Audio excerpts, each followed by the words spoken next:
অকণমান পোহৰটো দেখুৱাই দি আছোঁ। যাওঁ নে ফোন কৰি দিবি দেই।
কোন এইফালে আহকচোন, অকণ চাপি আহক, ওচৰত চাপি আহক, আহক।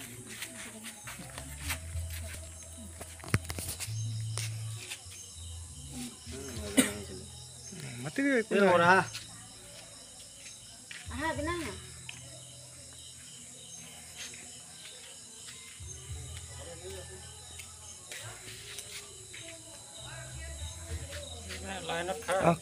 আহক, আমি কাৰ্যসূচীৰে কৰি আছে।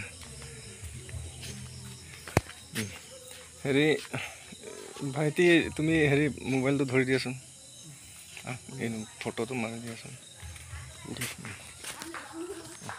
ফটো মাৰিম নে ভিডিঅ' ভিডিঅ' হৈ আছে, ধৰি থাকিব।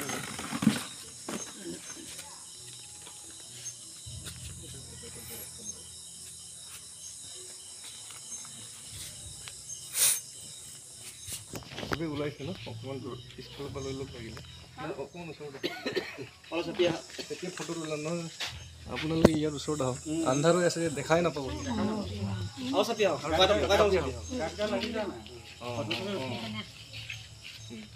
চবেই ওলাইছে, ভিডিঅ' কৰিব লাগে ন। এই দূৰৰ পৰা চবেই একেলগে লৈ বাৰু। আপোনালোকক সকলোকে নমস্কাৰ জনাইছোঁ। মোৰ নাম শ্ৰী পিংকু কেজৰি। মোৰ ঘৰ ঢকুৱাখানাত।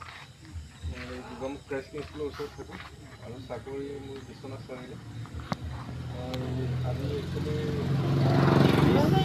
2025 তাৰিখ আজি চেলাজান কোচাৰী পানী যোগান আঁচনিৰ আমাৰ সন্মানীয় জলমিত্ৰ ডাঙৰীয়া নামটো তপন শইকীয়া ডাঙৰীয়া আছে। এই চেলাজান গাঁৱৰে আমাৰ সন্মানীয় আইতাসকল, ককাসকল বুলি কৈছোঁ আৰু সন্মানীয় দাদা, বাইদেউ, আই মাতৃ সকলোকে নমস্কাৰ জনাই মই কাৰ্যসূচী এটা প্ৰগ্ৰেম এটা আৰম্ভ কৰিব লৈছোঁ। শিক্ষা, পৰিৱেশ, শান্তি আৰু ঐক্য। লগতে আজি যেনেকৈ আমি বিশ্ব পৰিৱেশ দিৱসটো যেনেকৈ আমি পালন কৰোঁ, তেনেকৈ আজি ৱৰ্ল্ড ক্লিন আপ ডে বুলি কয়। মানে বিশ্বটো মানে চাফাই, যিটো চাফ চিকুণ দিন বুলি ক'ব লাগিব। আৰু লগতে আজি যিহেতু আমাৰ হাৰ্ট ড্ৰপ বুলি কওঁ, জুবিন গাৰ্গ, যিহেতু যোৱাকালি তেখেতৰ মৃত্যু হৈছে, তো গোটেইকেইটাৰ ওপৰত মানে ভিত্তি কৰি আজি এই কাৰ্যসূচীটো ৰূপায়ণ কৰিছোঁ। জুবিন গাৰ্গ ডাঙৰীয়া তেখেতৰ মানে আত্মাৰ সদ্গতি হওক আৰু তেখেতৰ নামত মহানিম এজোপাও লগাম। আৰু এই স্কিমতে আমি আম এজোপা আৰু আমলখি এজোপা লগতে লগাম সকলোৱে মিলি। একচুৱেলি গছ থাকিলেহে আমি জীয়াই থাকিম, আমি সকলোৱে জানো। এইবছৰ যিটো মানে বতৰৰ যিটো পৰিস্থিতি, পৰিৱেশ আমি সকলোৱে জানো। ধান ৰুব নোৱাৰিলে মানুহে, বা ৰুইছে যদিও মানে চব পানীত ডুব গৈছে। মানে বতৰটো যেনেকৈ বিচাৰোঁ তেনেকৈ আগতে হৈছিলে, কিন্তু আজিকালি বতৰৰ মানে বেলেঞ্চিংটো হোৱা নাই। বেছি হ'লে বেছি হ'ব, খৰাং হ'লে বহুত খৰাং হ'ব। সেইকাৰণে এই গছ গছনিৰ অভাৱ হৈছে। সেইটোৰ ওপৰত আমি লক্ষ্য কৰি ভালদৰে গছ যাতে কোনো নাকাটে, তাক গছে বুলি ভাবিব নালাগে। আৰু ৰোৱাটো বেছি গুৰুত্ব দিব লাগে, কটাটো গুৰুত্ব দিব নালাগে। আৰু লগতে এইখন স্কিম যিহেতু ইয়াৰ পানী আমি কওঁ, যেনিবা টেকনিকেল সমস্যাৰ কাৰণে স্কিমটো বন্ধ হৈ আছে বুলি কৈছে, তেখেতে জনোৱা মতে। ভাল হ'বগৈ বাৰু, কিন্তু ইয়াৰ পানী আমি সকলোৱে খাওঁ যেতিয়া নেকি আমি পানী সংৰক্ষণ কৰাৰ ব্যৱস্থা কৰিব লাগে, পানী বচাব লাগে, অপব্যয় কৰিব নালাগে। কাৰণ পানীৰ সমস্যাটো আমি ৰাজস্থানত যদি জন্ম হোৱা আমি গম পালোঁহেঁতেন 10 কিলোমিটাৰ দূৰৰ পৰা যদি আমি 1 বাল্টি পানী আনিবলগীয়া হয় কথাটো তেনেকুৱা। কিন্তু আমি ইয়াত পানীহে বুলি ভাবোঁ, এনেকৈ ভাবিব নালাগে। আমাৰ অসমখনো হয়তো মৰুভূমিলৈ এনেকৈ হ'লে ৰূপান্তৰ হ'বগৈ এটা টাইমত। সেইকাৰণে সকলোকে এতিয়া বিশেষ মানে পৰিস্থিতিৰ পৰিৱেশ মানে অকণমান বেয়া ক'বলৈ চবৰ আৱেগ হৈ আছে, যিহেতু আমাৰ মূল্যৱান মানে সম্পদ এজন আমি হেৰাইছোঁ। বিশেষ দীঘলীয়াও নকৰোঁ আৰু সকলোৱে সুখ শান্তিৰ মাজত এনেকৈ মানে মিলা প্ৰীতিৰ মাজত জীয়াই থাকোঁ। ইয়াৰ পানী আমি সংৰক্ষণ মানে কিছু জেগাত দেখিছোঁ পানীৰ টেপ খুলি থৈ দিয়ে, চৰকাৰী পানীহে বুলি ভাবিব নালাগে। পানীটোতো চৰকাৰী নহয় ন। ইয়াৰ ইমান ধুনীয়া স্কিম এখন আমাক চৰকাৰে মানে ইমান খৰচা কৰি পিনি কোটি কোটি টকা ইনভেষ্ট কৰি আমাক মানে এনেকৈ পানী খুৱাইছে। ইয়াক ধুনীয়াকৈ চলোৱাটো আমাৰ সকলোৰে দায়িত্ব। তেখেতে কেতিয়াবা মিটিং নাথাকে এনেকৈ আলোচনা বিলোচনাৰ কাৰণে মাতিলে দিহা পৰামৰ্শ দিব আহিব আৰু আপুনি ধুনীয়াকৈ মানে ৰাইজক পানী খুৱাব। পানী যে খুৱাব পাৰিছে সেইটো মানে ক'বলৈ গ'লে ভগৱানৰ এটা মানে বহুত বুলি ক'ব লাগে, আশীৰ্বাদ বুলি ক'ব। আশীৰ্বাদ হিচাপে ল'ব, ইনকাম হিচাপে নল'ব। কাৰণ পানীটো পানী নহ'লে পানীয়ে প্ৰাণীৰ প্ৰাণ বুলি কয়। সেইটোৱে আৰু 2-এটা টেকনিকেল সমস্যা যি আছে মই এইখিনি এতিয়া চাই দিম আৰু সকলোৰে ভালৰ কাৰণে শান্তিৰ কাৰণে এই কাৰ্যসূচীটো কৰিছোঁ। সকলোৱে মিলা প্ৰীতিৰ মাজত আমি সকলোৱে বসবাস কৰিব লাগিব। কোনো জাতি ধৰ্মৰ লগত হেৰি কৰিব নালাগে। আমি সকলোৱে এটা পৰিয়ালৰ মানুহ বুলি ভাবি আমি জীৱন যাপন কৰিব লাগিব, সিজনে সিজনক সহায় কৰিব লাগিব।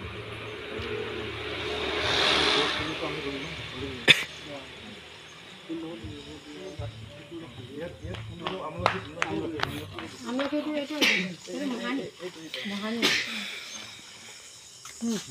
খালি দিলে না এই জনৰ খেতিটো আনচোন কোনকৈ পানী চবে মাটি অকণ দি দিয়ক চবে এখন হ'ল নে আৰু মাইৰাল বান্ধিব দেই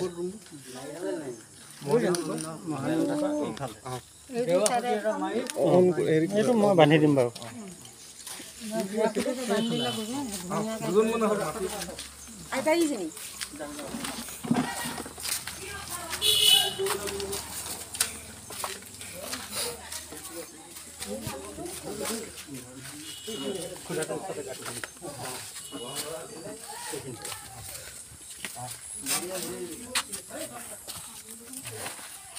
জুবিনৰ নামত ৰুইছোঁ, জুবিনৰ নাম মোহনী।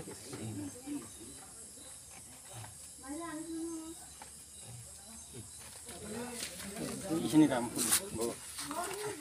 পানী অলপ ধৰিব, নিজে মাটি অকণ দিব লাগে। সেইকেইটা মাতি দিয়ক। এই জলমিত্ৰজন আহক।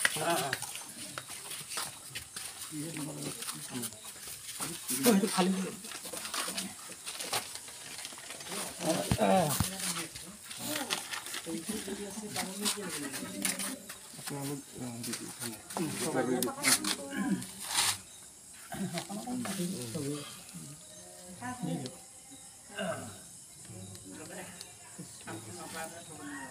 সকলোকে ধন্যবাদ দেই বহুমূলীয়া সময়খিনি দিয়াৰ বাবে।